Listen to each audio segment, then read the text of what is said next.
olvides. Sí, pero no llegó todavía la luna. Llegó. Está atrasada porque viene con la Panamericana. Y ya te habrás enterado porque me dije bastante que hubo un accidente. Parece que un camión muy grande cayó. Bueno, por favor, Diego, el dúo. Vamos a ver.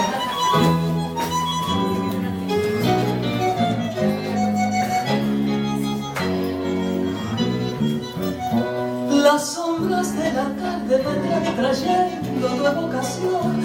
Las voces de la brisa dirán tu nombre como un rumor.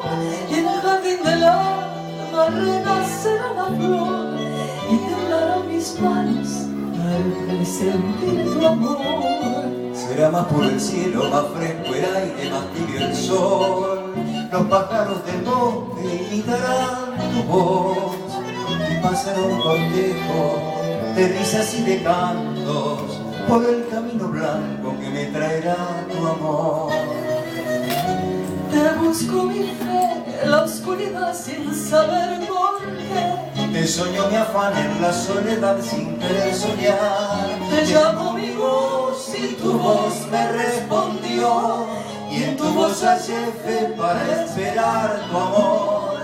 Pero si tu amor solo fue visión de mi soledad, si mi afán de luz me llevó a soñar con tu irrealidad, si jamás vendrás hasta mi rincón feliz, cuando no llegué llorará un zorzal, morirá un jazmín.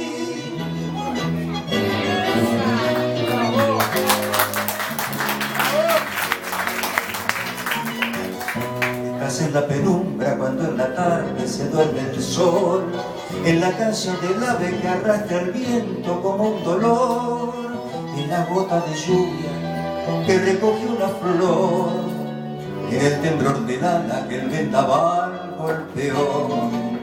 Por eso si tus labios no llegan nunca con su canción, las cosas más hermosas te llorarán, mi amor, y pasará un cortejo de cantos enlutados por el camino blanco que tanto te esperó. Te busco mi fe en la oscuridad sin saber por qué. Te soñó mi afán en la soledad sin querer soñar. Te llamó mi voz y tu voz me respondió. Y en tu voz hallé fe para esperar tu amor. Pero si tu amor solo fue ilusión de mi soledad, si mi afán de luz me llevó a soñar con tu irrealidad, si jamás vendrás hasta mi rincón feliz, cuando no llegué llorará un zorzal, morirá un jazmín. Cuando no llegué llorará un zorzal, morirá un jazmín. Cuando no llegué llorará un zorzal, morirá